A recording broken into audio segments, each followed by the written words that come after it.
Habíamos empezado a ver el otro miércoles el libro de Colosenses, ¿no? Y vamos a continuar con el estudio, que realmente es una epístola muy preciosa, que fue escrita desde la cárcel, ¿no? Como el apóstol Pablo, a pesar de estar prisionero, él aprovechaba el tiempo al máximo, él no perdía el tiempo. Lo podían encarcelar a él, pero no le podían cerrar la boca. Y no le podían, incluso en momentos de su vida que él ya no podía ver bien, tenía un secretario que él le tomaba las notas. Y por eso llegaron hasta nosotros las cartas, gracias a Dios, que son una bendición y son una para edificación de la iglesia. Vamos a mirar a partir del versículo 15 y a ir desglosando, porque hay tanta riqueza. Cuando empecé a mirar cada uno de todo este pasaje, es una mina de oro con el Espíritu Santo. Él existía. Y cuando llegó un momento que Dios decidió hacer toda la creación, y ahí interviene el Hijo,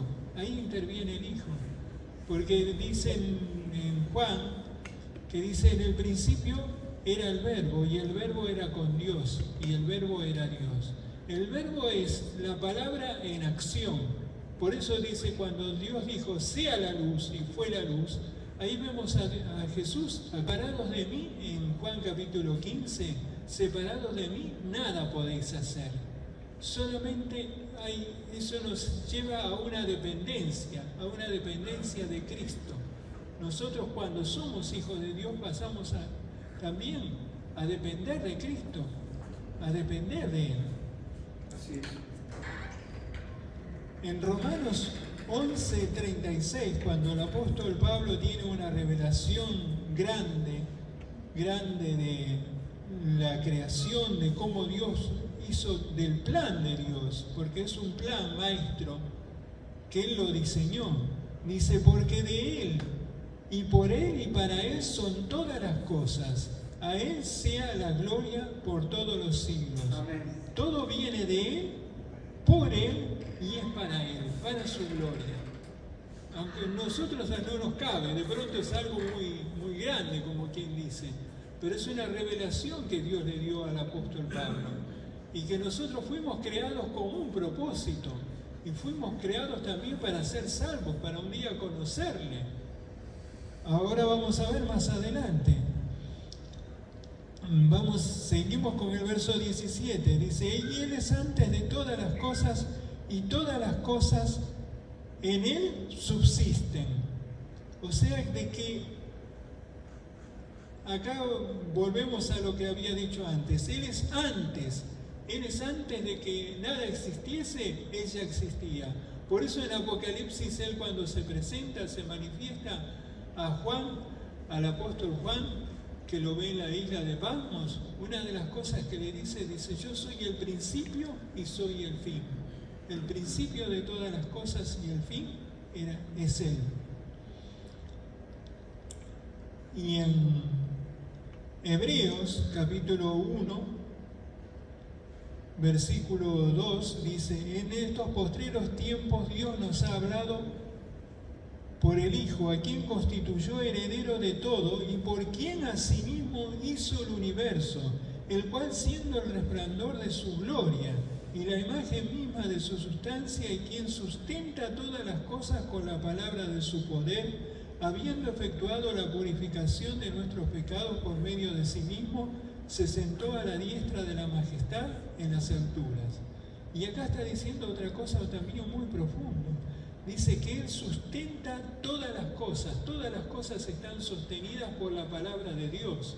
Los mundos, las órbitas perfectas, que uno de pronto mirando, los que ven en telescopio, pero ahora nosotros tenemos acceso por medio de internet a los telescopios y todo, vemos las órbitas perfectas que permiten a los científicos de la NASA calcular las órbitas para que no se choquen los satélites y todo, porque hay una perfección. vemos que no se chocan las estrellas unas contra otras ni nada, porque hay una perfección en eso.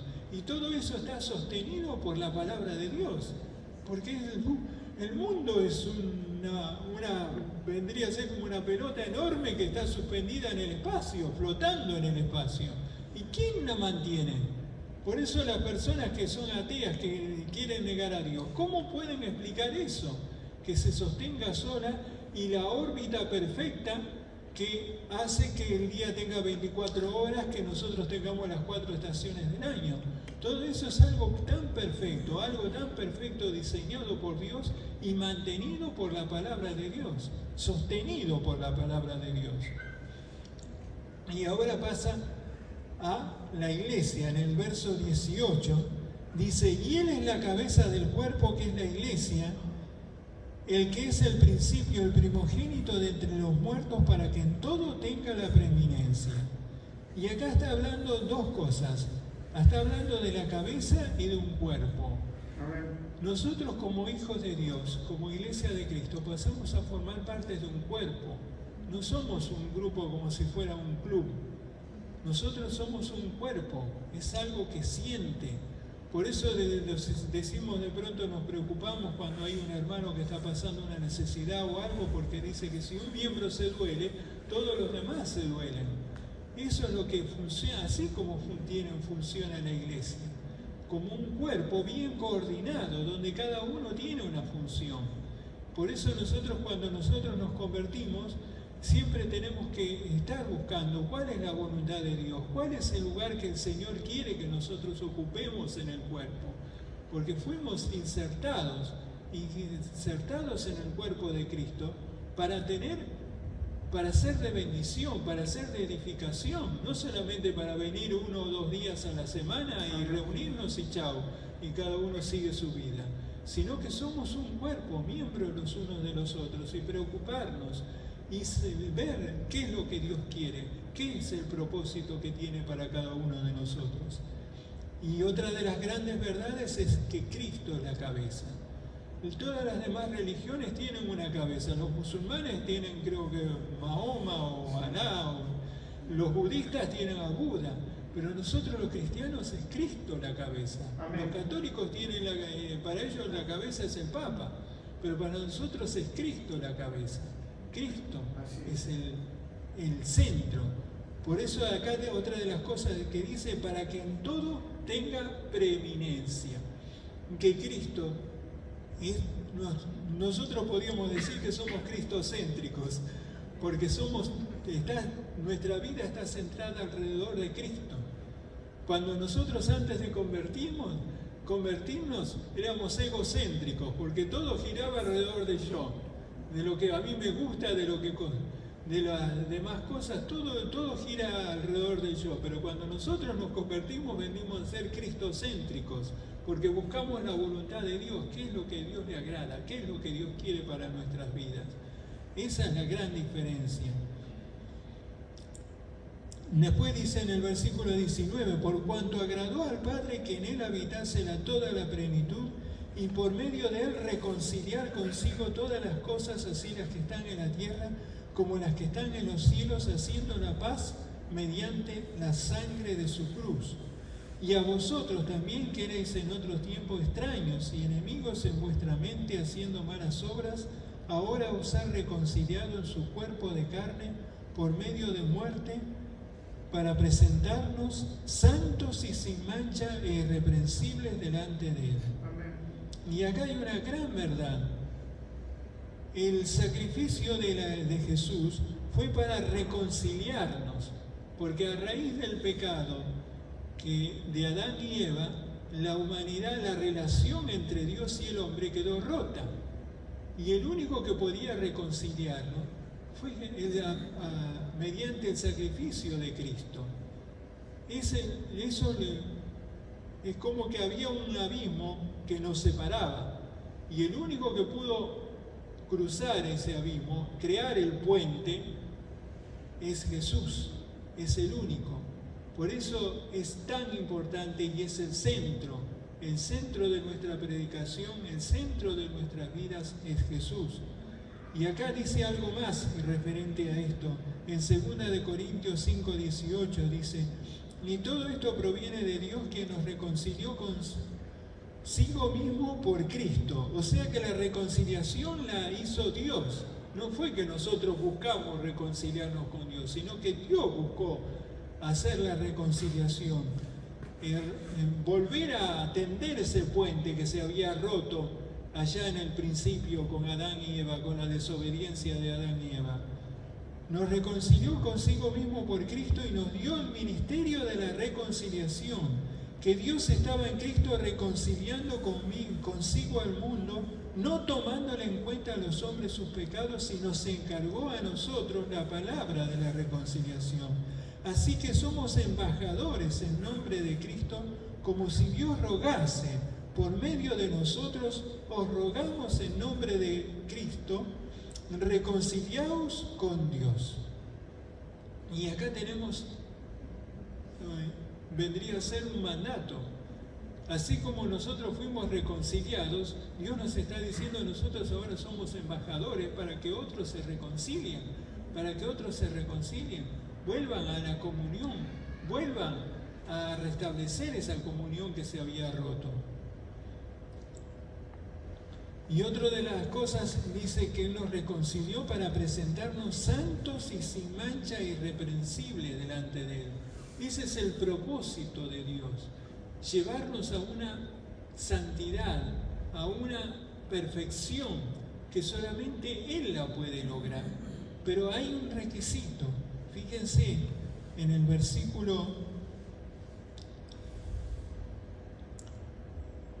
23, dice: si en verdad permanecéis fundados y firmes en la fe, y sin moveros de la esperanza del Evangelio que habéis oído, el cual se predica en toda la creación que está debajo del cielo, del cual yo, Pablo, fui hecho ministro. Si permanecéis fundados y firmes en la fe, y sin movernos de la esperanza del Evangelio.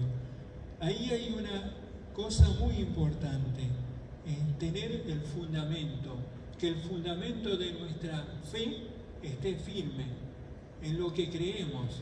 ¿Por qué? Porque siempre va a haber cosas que nos van a querer tambalear, van a venir problemas, y si nosotros no estamos firmes en lo que creemos, en el Dios que realmente que nosotros creemos, en Cristo que nos redimió, que nos compró, que nos rescató, si nosotros no estamos afirmados en Él, cuando vengan las circunstancias, las tormentas de la vida, nos van a tumbar, nos van a sacar del camino. Fíjense en Lucas 6:47, dice: todo aquel que viene a mí y oye mis palabras y las hace, os indicaría a quién es semejante. El semejante es al hombre que al edificar una casa, cavó y ahondó y puso el fundamento sobre la roca. Y cuando vino una inundación, el río dio con ímpetu contra aquella casa, pero no la pudo mover porque estaba fundada sobre la roca. O sea que tormentas de la vida va a haber, pero si nuestro fundamento está en Cristo, pero para eso cavar y ahondar, eso nos habla de una relación profunda con Cristo. No solamente una relación superficial de venir a la iglesia, escuchar un lindo mensaje y chao, sino el que oye y las hace. Amén. Y las pone por obra. Hay un trabajo de buscar a Dios, de cada día, porque es importante. Los testigos de Jehová, una vuelta discutiendo, podría decir, en una plaza con una testigo de Jehová, ella me dijo algo, dice: nosotros destruimos para edificar después. Ellos lo que quieren es remover las bases que tiene uno para después plantar ellos su doctrina. Y ellos así extienden, esa es la táctica de ellos. Primeramente demoler la creencia que tiene uno para después sembrar eso. Y se han extendido, pero como la plaga, esa gente. Pero ¿qué hacen? Buscan personas que están flojas en la fe. Muchas veces hay cristianos recién convertidos que no están y piensan que todo es lo mismo. Y una vez que le abren la puerta, chao, le siembran sus ideas. Por eso es tan importante de tener bien claro qué es lo que nosotros creemos, quién es nuestro Dios. Entonces por eso es importante escudriñar la palabra de Dios y ponerla por obra cada vez que la escuchamos. E indagar, si no entendemos, preguntar. Pero cada vez es una de las cosas importantes. Y la comunión diaria con Dios. Dice, firmes en la fe y sin movernos de la esperanza del Evangelio que habéis oído. ¿Por qué? Porque el Evangelio nos da esperanza. La gente que no conoce a Cristo no tiene esperanza. Vive la vida y la vive porque vamos a aprovechar, porque no sabemos si mañana qué va a pasar. Y entonces viven para disfrutar la vida y no saben que hay una vida eterna después. Y esa vida eterna depende de lo que nosotros hayamos hecho. Depende de lo que nosotros hayamos hecho con Cristo. O lo hemos aceptado o lo hemos rechazado. Pero la gente del mundo no tiene esa esperanza de vida eterna. No vive sin Dios y sin esperanza. Seguimos con el verso 24.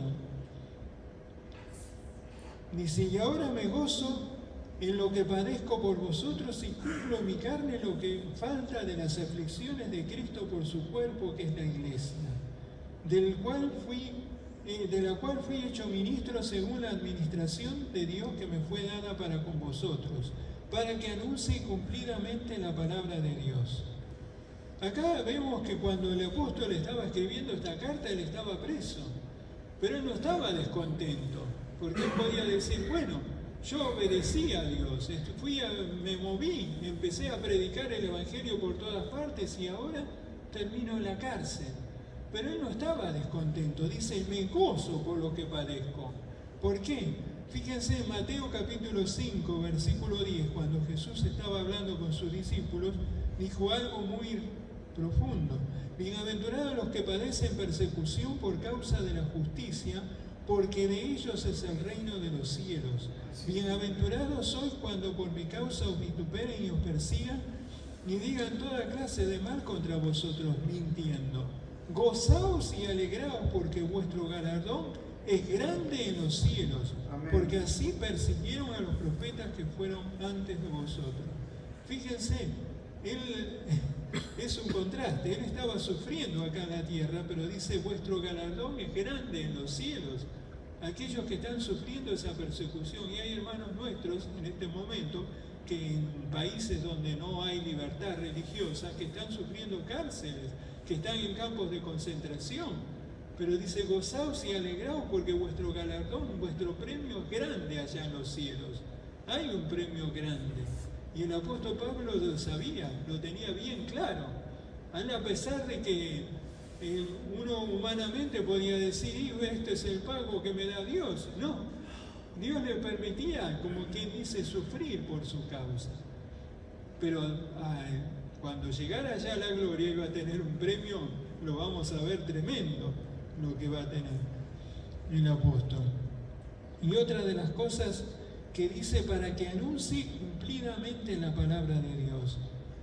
Eso cumplidamente significa predicar plenamente toda la palabra de Dios. Porque hoy día de pronto hay predicaciones que hacen un énfasis en diferentes cosas, especialmente en el tema de la prosperidad. Y cuando de pronto uno no es prosperado, como las cosas no van bien, entonces la gente naufraga la fe. Empieza a decir, y no, entonces esto no.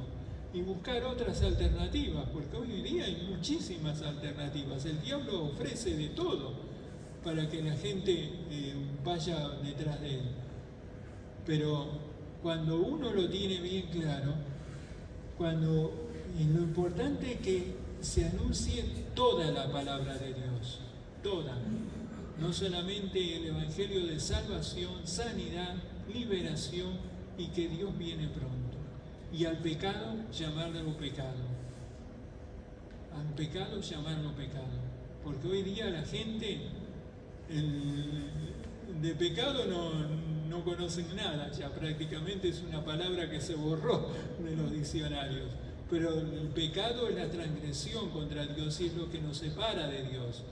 Por eso es importante, porque hay veces que ahora el pecado se le suaviza, como quien dice, pero Dios no. Lo que dijo acá, en lo que está escrito en la Biblia, que es pecado, sigue siendo pecado hoy día. Porque es como quien dice, algunos quieren modernizarlo a Dios. Y bueno, ahora ya la sociedad es así. Ahora ya se toleran muchísimas cosas que Dios dice que es pecado. Pero a veces de pronto por no ofender o algo así, trata de cubrirse. Pero lo que nos está diciendo el apóstol Pablo es de que el evangelio pleno es decir pecado a lo que Dios dice pecado. No tolerar esas cosas. Otra de las cosas, después seguimos en el versículo 26, dice: el misterio, hablando del Evangelio, que había estado oculto desde los siglos y edades, pero que ahora ha sido manifestado a sus santos, a quienes Dios quiso dar a conocer las riquezas de la gloria, este misterio entre los gentiles, que es Cristo en vosotros, la esperanza de gloria. Cristo en nosotros. Por medio del Espíritu Santo podemos tener a Cristo viviendo en nosotros, y es la esperanza nuestra, esperanza de que un día vamos a estar con Él en la gloria. Amén. Esa es la esperanza que nosotros tenemos como cristianos, que no la tienen los que no conocen a Dios, que ninguna otra religión la puede dar, solamente Cristo puede dar esa esperanza de gloria. Y hay un texto en Efesios 2:11, dice: por tanto, acordaos de que en otro tiempo vosotros los gentiles está hablando de los que no eran judíos, porque había una separación entre los judíos y los gentiles, o sea, los que no eran judíos, los llamaban gentiles, que ellos de pronto no tenían conocimiento de Dios, ni adoraban a Dios, adoraban a ídolos. Pero cuando el Evangelio fue predicado, como por el apóstol Pablo y otros apóstoles, plenamente, el Evangelio llegó hasta ellos. Por eso dice: por tanto, acordaos que en otro tiempo vosotros los gentiles, en cuanto a la carne, erais llamados sin circuncisión por la llamada circuncisión hecha con mano de la carne. En aquel tiempo estabais sin Cristo, alejados de la ciudadanía de Israel, ajenos a los pactos de la promesa, sin esperanza y sin Dios en el mundo. Pero ahora en Cristo Jesús, vosotros que en otro tiempo estabais lejos, habéis sido hechos cercanos por la sangre de Cristo. La sangre de Cristo es lo que nos acercó y nos acerca al Padre. La sangre de Cristo es la que tendió el puente, porque estábamos ajenos a las promesas de Dios, a los pactos que Dios había hecho con su pueblo Israel. Pero el pueblo de Israel lo rechazó cuando Él vino. Entonces Dios abrió la puerta para que aquellos que no eran judíos pudieran conocerle. Y nosotros ahora tenemos ese privilegio y tenemos las promesas de Dios, que no las tienen, de las cuales podemos agarrarnos y que son como un ancla en los tiempos de tempestad, esas palabras y esas promesas. En el versículo 28 prosigue, dice: a quien anunciamos, amonestando a todo hombre y enseñando a todo hombre en toda sabiduría, a fin de presentar perfecto en Cristo Jesús a todo hombre. Ese es el propósito, amonestando y enseñando, ¿no? O sea, corrigiendo, porque hay cosas que de pronto cuando venimos al Señor, costumbres, cosas que traemos de antes de la vieja vida, que es necesario corregirlas. Y para eso también están los pastores, para de pronto poder corregir y enderezar, porque hay cosas, conceptos, ideas. Por eso es necesario que, como dice en Romanos, que renovemos nuestra mente. Y la vamos a renovar en la manera que nosotros leamos la palabra de Dios, porque ahí vamos a conocer cuál es la voluntad de Dios, qué es lo que a Dios le agrada, qué es. Y entonces si nosotros la miramos con la intención de ver qué es lo que Dios quiere, ¿Qué es lo que a Dios le agrada? Vamos a descubrir que había cosas que nosotros veníamos haciendo que nos parecían normales, pero a Dios no le agrada. En Efesios 4:11 dice: y él mismo constituyó a unos apóstoles, a otros profetas, a otros evangelistas, a otros pastores y maestros, a fin de perfeccionar a los santos para la obra del ministerio, para la edificación del cuerpo de Cristo, hasta que todos lleguemos a la unidad de la fe y del conocimiento del Hijo de Dios, a un varón perfecto, a la medida de la estatura de la plenitud de Cristo. O sea que Dios ha puesto ministerios, ¿para qué? Para edificación, para llevarnos a una perfección, porque eso es lo que Dios quiere, llevarnos a una perfección, a un varón perfecto, a la medida de la estatura de Cristo. Y eso es lo importante, que nosotros lo tengamos, ¿no? Porque Jesús, cuando estaba acá en la tierra, en el Sermón del Monte, Él dijo: sed perfectos como vuestro Padre que está en los cielos es perfecto. Esa perfección no la vamos a alcanzar nosotros por nuestros méritos, pero sí con la ayuda de Él viviendo en nosotros, ayudando. Y termina diciendo en el versículo 29, dice: para lo cual también trabajo, luchando según la potencia de Él, la cual actúa poderosamente en mí. Acá vemos que el apóstol Pablo peleaba con todas sus fuerzas, no solamente predicaba, sino, él dice, luchando según la potencia de Él. Según la potencia es la palabra dunamis en griego, que es la misma palabra que se utiliza cuando dijo que recibiréis poder cuando venga el Espíritu Santo. Por el poder que tenía, el poder del Espíritu Santo es el que le daba la fuerza, el que lo motorizaba a Pablo. Y es lo que nos tiene que motorizar a nosotros, el Espíritu Santo, para de pronto actuar, para de pronto predicar, para de pronto luchar también en oración, porque es una batalla, porque va a haber siempre oposición a veces de la vieja naturaleza que se quiere levantar. Por eso el apóstol Pablo le podía decir en 1 Corintios 10, cuando él hace un raconto de su vida, como lo que había hecho, dice: pero por la gracia de Dios soy lo que soy, y su gracia no ha sido en vano para conmigo. Antes he trabajado más que todos ellos, pero no yo, sino la gracia de Dios conmigo.